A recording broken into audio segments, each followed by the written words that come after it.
Assalamu alaikum wa rahmatullah, que la paix soit sur vous. Nous sommes toujours avec Adam. Nous sommes avec Ève. Tous les deux sont au paradis. Ils ont reçu un couronnement dès le départ, celui de la lieutenance de Dieu sur terre. Hommes et femmes, ensemble, l'espèce humaine, rendue digne, capable et non pas coupable, et qui a pour mission de vitaliser la terre, d'adorer Dieu à travers son vécu sur terre, au nom des principes divins qui seront ensuite révélés au fur et à mesure de l'avancée de l'aventure humaine. Un être a refusé cette lieutenance, c'est le diable. Il va se déclarer ennemi mortel, ennemi permanent et éternel des êtres humains. Et lorsque nous dîmes aux anges, lil malaïka usjudu li Adam, prosternez-vous devant Adam. Fasajadou, ils se prosternèrent tous. Illa Iblis, si ce n'est Iblis. Abba, il a refusé, il s'est rebellé. Wastakbara, l'origine de ce refus, c'est l'orgueil. Wa kana minal kafirin, et il fut donc parti des négateurs. Quel toupet. Il nous faut tordre ici aussi une superstition, une idée farfelue qui peut à un moment donné peut-être séduire un certain nombre, de férus de choses extraordinaires. L'idée étant de justifier de la part de ces gens-là la non-prosternation et le refus du diable, d'Iblis, en indiquant qu'au fond, il voulait être l'adorateur de Dieu zélé et dans son zèle, il refusa de se prosterner pour autre chose que Dieu. C'est un peu les élucubrations d'un certain nombre de mystiques musulmans ou autres, comme Al-Hallaj et d'autres mystiques qui vont justifier au fond, ils appelleront ça la foutoua d'Iblis, la chevalerie, l'honneur d'Iblis, sa grandeur au fond, dans son courage à vouloir même se sacrifier dans les flammes de l'enfer par amour pour Dieu soi-disant, parce qu'il a refusé au fond de se prosterner devant Adam, ne réservant sa prosternation qu'à Dieu seul l'unique. Et d'aucuns sauteront de joie, on dira mais c'est vrai, après tout, pourquoi se prosterner devant Adam? Pourquoi est-ce que Dieu demande à ce que des anges, et Iblis en l'occurrence ici aussi, se prosternent devant Adam, devant un autre être que Dieu, le grand, Al-Wahid, l'unique, Al-Qahhar, le dominateur? Donc Iblis aurait raison, donc Iblis avait un argument solide, pauvre d'esprit. Iblis lui-même n'a jamais dit qu'il refusait de se prosterner devant Adam parce qu'il réservait sa prosternation à Dieu seul. Il dit clairement ce qu'il dit. Je refuse de me prosterner car je suis meilleur. Je suis meilleur, moi, que lui. Khalaqtani min narin, tu m'as créé de feu, wa khalaqtahu min tin, et tu l'as créé de l'argile. Voilà la justification d'Iblis. Il n'y a aucun amour pour Dieu dans cette affaire. Il n'y a aucune réservation de sa prosternation à Dieu. Et se prosterner pour Dieu, c'est se prosterner devant son ordre. Je me soumets à son ordre comme je me soumets à son essence à lui. Les deux vont ensemble. Et refuser de suivre les ordres de Dieu, c'est refuser de suivre Dieu tout simplement. Donc, ce sont des idées un peu farfelues qui tendent à essayer de justifier tout et n'importe quoi, en l'occurrence le contraire de la religion, le contraire des orientations de la religion, en disant par exemple que moi je refuse de prier parce qu'en réalité mon cœur est en état de prosternation et de prière envers Dieu, donc je n'ai point besoin de suivre les ordres apparents de Dieu, comme Iblis ici va refuser de, soi-disant, suivre les ordres apparents de Dieu au nom du fait qu'il suit le sens et l'esprit de ce que Dieu veut, à l'occurrence sa soumission, la soumission de son cœur, quitte à désobéir en apparence. Je voulais pointer ce propos, indiquer comment est-ce que cette histoire est le fruit de plusieurs types de manipulations qui peuvent à un moment donné faire dévier les êtres humains du sens de leur présence sur terre. Cette histoire est primordiale, ce n'est pas un hasard, c'est les raconter dans le Coran près de 7 à 8 fois. C'est l'histoire de l'humanité. Iblis va être chassé de la position dans laquelle il se trouve. Nous y reviendrons un peu tout à l'heure. Adam et son épouse Ève sont au paradis. D'aucuns me diront, mais quand est-ce que Ève était là? Ève était toujours là, car il s'agit de son zaouj, de sa paire. Si l'un est là, l'autre est là. Et donc la prosternation pour Adam, c'est la prosternation pour Ève aussi, car Adam n'est pas sans Ève, Ève n'est pas sans Adam. Et tout cela représente au fond l'humanité en tant qu'espèce. Bref, je ferme cette parenthèse. Nous sommes donc au paradis.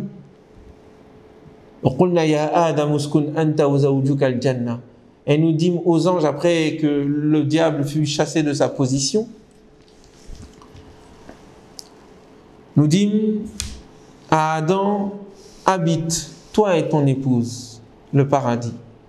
Fakula min haythu shi'tuma, mangez-y où que vous voulez, wala taqraba hadhihi shajara, et ne vous approchez pas de cet arbre-là, fatakuna min adh-dhalimin, car alors vous serez du nombre des injustes envers eux-mêmes.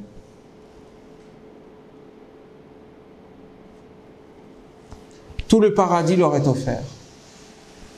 Quel est ce paradis? Est-ce le paradis céleste que nous retrouverons, si Dieu le veut, à notre mort? Ou est-ce qu'un paradis terrestre duquel ils furent ensuite sortis? Beaucoup de débats et de discussions ont eu lieu là-dessus. Dieu seul le sait en réalité. Cependant, pour notre part, sans rentrer dans les détails des différents arguments qui s'affrontent sur ce sujet, nous choisissons l'argument qu'il s'agit d'un paradis sur terre.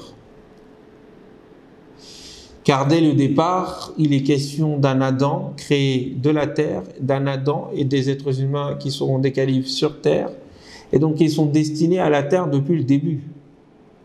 Et que l'entrée dans ce paradis-là, sur terre, n'était qu'un lieu d'exercice pour la continuité et pour le début de leur aventure, le début de l'histoire. Mais ça n'est qu'une opinion, un avis, une réflexion, une méditation. Elle n'est pas absolue. Elle n'est qu'un avis, une opinion. Et Dieu seul le plus savant. Mais l'essentiel, terrestre ou céleste, l'essentiel est qu'ils y étaient. Et que la nature leur était complètement acquise et soumise. Que les fruits et la nourriture leur étaient donnés. Dans un autre passage dans la sourate Taha, il est indiqué, la sourate 20, il est dit à Adam, ô Adam, habite toi et ton épouse dans ce paradis.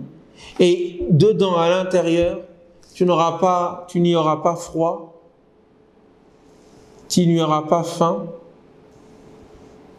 tu n'y auras pas soif, et tu ne seras pas atteint d'un quelconque mal.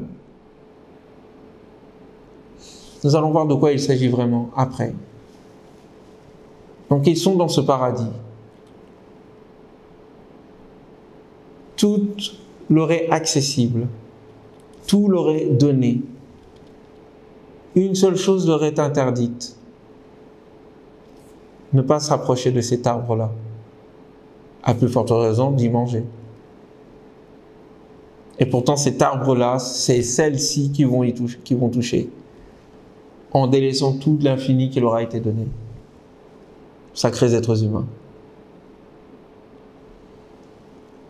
Le Coran nous indique et nous dit qu'est-ce qui s'est passé. Cet arbre, quelle est sa nature? Peu importe. Est-ce une pomme? Est-ce une poire? Est-ce une orange? Est-ce une cerise? Est-ce une fraise? C'est un arbre. Son fruit n'est pas intéressant en soi. Donc il ne s'agit pas de s'éterniser sur ces détails-là. Et surtout de dire de choses qui ne sont fondées que sur des élucubrations et non pas fondées sur la révélation. Peu importe. Le Coran ne veut pas nous alourdir de détails qui nous empêcheraient de comprendre l'essentiel. Alors, le diable eut pour projet de les faire sortir de ce paradis en les faisant approcher et manger de cet arbre-là. Il savait ce qu'il faisait. فَأَزَلَّهُمَا الشَّيْطَانُ عَنْهَا فَأَخْرَجَهُمَا مِمَّا كَانَ فِيهِ. Donc, le diable les fit descendre, les fit tomber de la position dans laquelle il se trouve. Et il les fit donc sortir de ce dans quoi il se trouvait. Dans un autre passage, il est indiqué, après que Dieu ait dit, ait prévenu Adam et Ève en indiquant que ce diable, ce démon, ce Iblis est un ennemi pour eux et qu'ils ne doivent en aucun cas l'écouter, sinon ils feront partie des gens injustes. Pourtant, le diable put leur susurrer, le diable leur susurra ceci. Vous savez, en réalité, votre Seigneur, votre enseigneur, votre maître ne vous a empêché, ne vous a interdit cet arbre-là que pour deux choses. Illa an takuna malakayn, pour vous empêcher d'être des anges, deux anges, aw takuna min al-khalidin, ou que, afin que vous ne puissiez pas faire partie des éternels. Il leur jura donc, je suis pour vous un bon conseil, je suis là aussi pour vous orienter en réalité vers le droit chemin, vers le bon chemin, vers ce qui a d'intérêt pour vous.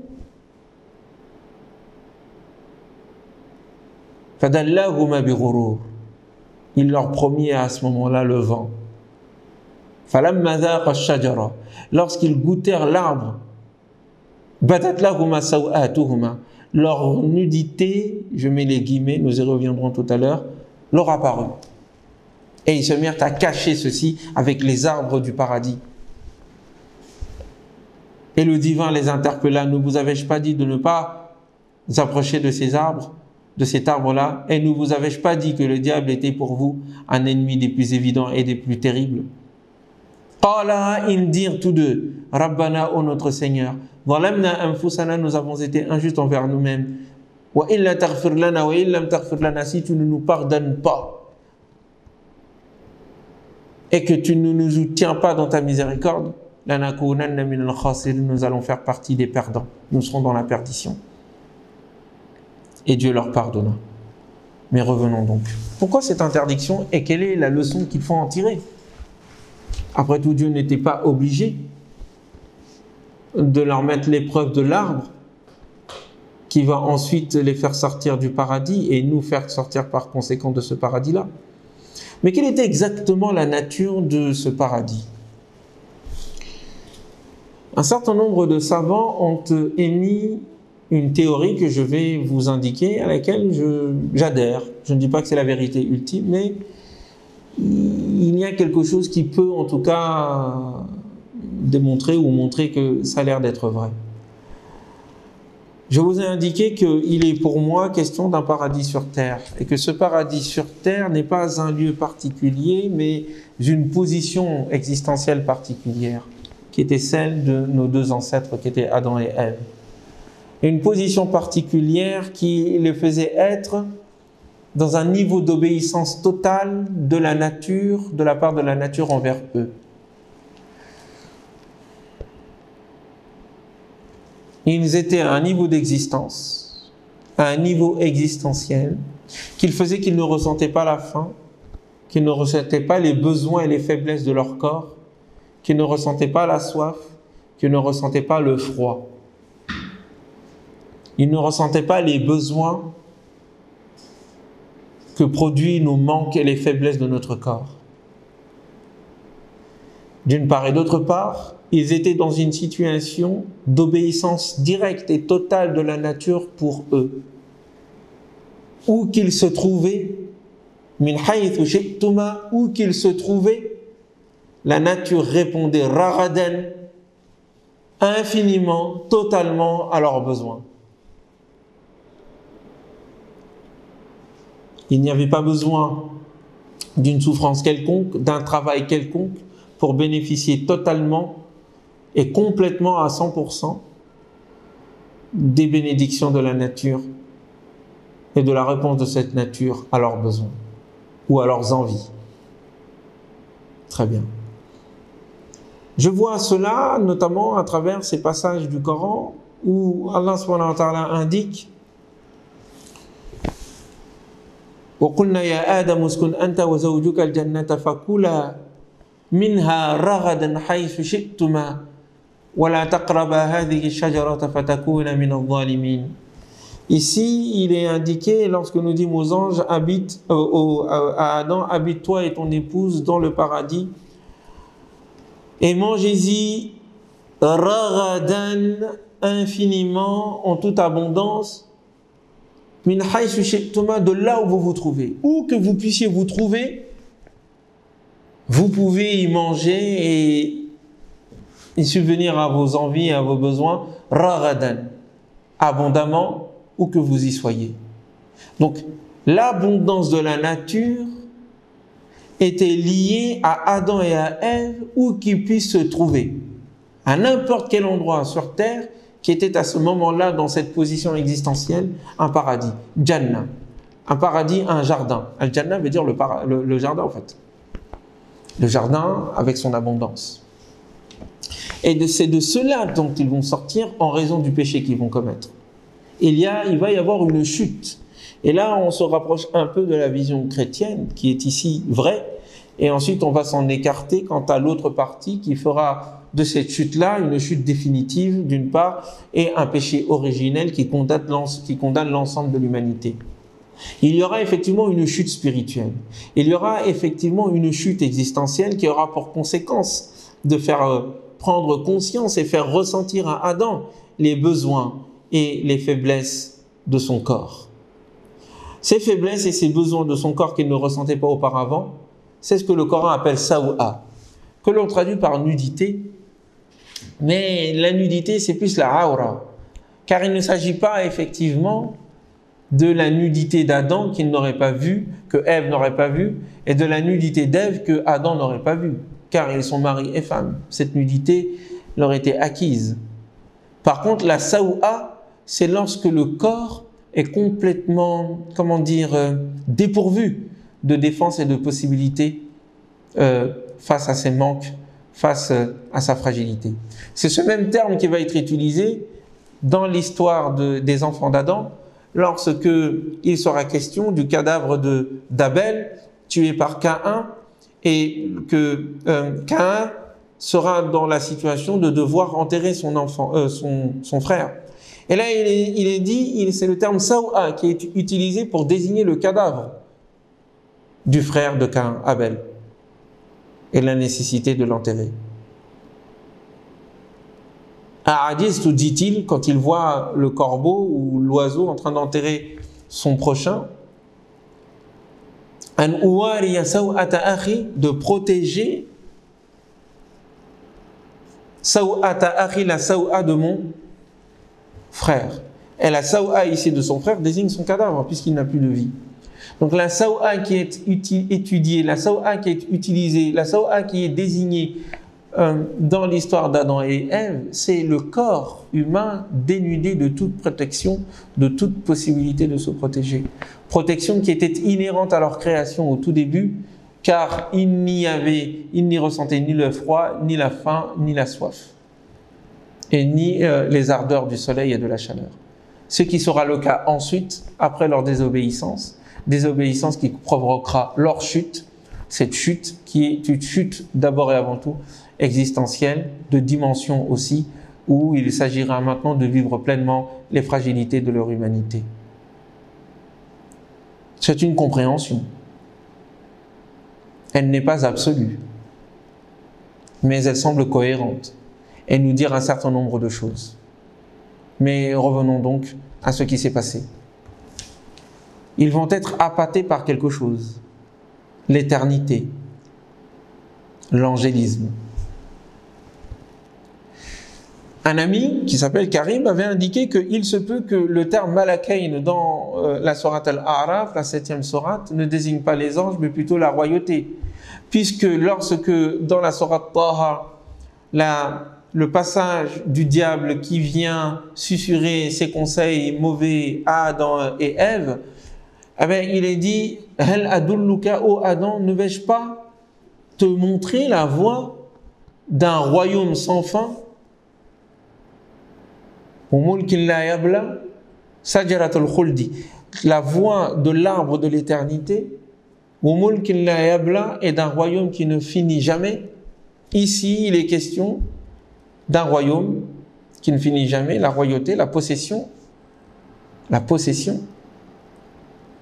l'avoir qui ne finit jamais, et l'éternité. De l'autre côté, il est question des anges. Selon ma compréhension, et selon la compréhension de mon ami Karim, que je remercie, à travers les discussions que nous avons eues, de m'avoir ouvert cette voie, qu'il s'agit plutôt non pas d'anges, mais plutôt de royaume, de royauté. Et donc ici, il ne s'agit pas de Malakei, dans le sens angélique, mais Malikei, dans le sens de que vous soyez des rois. Al-Muhim, ange ou roi, il s'agit de l'idée d'une possession infinie qui est intrinsèquement liée avec l'inquiétude de l'être humain existentiel de sa finitude. L'être humain est un être inquiet. L'être humain est conscient de sa relativité, est conscient de sa finitude. Et il est aussi conscient de la finitude et de la relativité de sa possession. Il veut posséder pour se rassurer quant à son éternité, pour se rassurer quant à sa fragilité, et il veut être éternel pour conjurer le sort inexorable et irrémédiable qui est celui de sa mort. L'être humain est un être de manque. Quant à sa vie, il sait qu'il n'est pas éternel. Quant à sa subsistance, il pense que cela n'est pas infini. Il a des besoins infinis pour une existence qui n'est, somme toute, que de quelques années. Il a des besoins infinis face à une subsistance qui, elle, peut paraître et est non éternelle, non abondante peut-être, sauf s'il y a un Dieu auquel il croit et qui lui donnera l'abondance après la mort. Mais vous comprenez déjà, la psychologie ici, au fond l'histoire ici condense la psychologie de l'être humain. Nous désobéissons à Dieu, souvent l'origine du péché et l'origine de la désobéissance, l'origine de la corruption, l'origine du sang versé, ce sont ces deux choses-là, la peur de la mort et la peur du manque. Nous faisons la guerre lorsque nous pensons que notre vie est en jeu, nous faisons la guerre lorsque nous pensons que nous allons manquer de quoi vivre. Nous détruisons la terre parce que nous voulons l'exploiter jusqu'au bout de ses limites, en ayant peur de manquer quant à notre subsistance et en ayant peur de manquer de temps quant à notre vie. Ce sont les deux sources. Et c'est celle-ci que le diable va utiliser. Ne vais-je pas t'indiquer la voie de l'arbre de l'éternité, de l'angélisme qui te fera être au-delà de ton humanité. Donc il fait croire à l'être humain que son humanité est une malédiction et qu'il est préférable pour lui d'être un ange plutôt que d'être un être humain. Anges qui pourtant se sont prosternés devant lui. Manque de compréhension de profondeur de l'être humain. Aveuglé par son manque d'une part, aveuglé par sa peur d'autre part. Son manque de subsistance, sa peur de la mort. Et l'oubli donc de la garantie du divin qui est supérieure à ces deux choses. S'il voyait le divin, il n'aurait pas vu ce manque, car il sait que le divin comblera ce manque. S'il voyait le divin, il n'aurait pas vu la peur de la mort, car il sait que le divin est celui qui peut le faire revivre au-delà, et que la vie a un sens. Ce sont ces choses-là que le diable va lui faire oublier, et va le pousser donc, va le relier et l'accrocher aux tripes, à ses tripes, intrinsèquement liées à ces deux peurs, celle de la mort et celle du manque. Et c'est ainsi donc qu'ils vont goûter à cet arbre-là. Une superstition, une grave superstition, en pensant qu'un seul arbre peut être l'arbre de, l'éternité, en pensant que c'est l'arbre du savoir, en pensant que c'est l'arbre de la divinité. C'est une erreur fatale et cela va être payé extrêmement cher. Mais il fallait cette interdiction pour prouver la responsabilité. Adam et Ève, l'être humain, ont pour caractéristique en dehors des autres créatures, d'être des êtres libres et donc des êtres responsables. La liberté et la responsabilité ne peuvent être une réalité que face à l'épreuve de l'interdiction et la capacité de la dépasser. Il faut méditer encore une fois. C'est une belle et longue histoire, pleine d'enseignements, et il nous faut donc un dernier épisode pour discuter de cela. Je vous dis donc à très bientôt. Je vous souhaite la paix, je vous souhaite un bon Ramadan. Assalamu alaikum wa rahmatullahi wa barakatuh.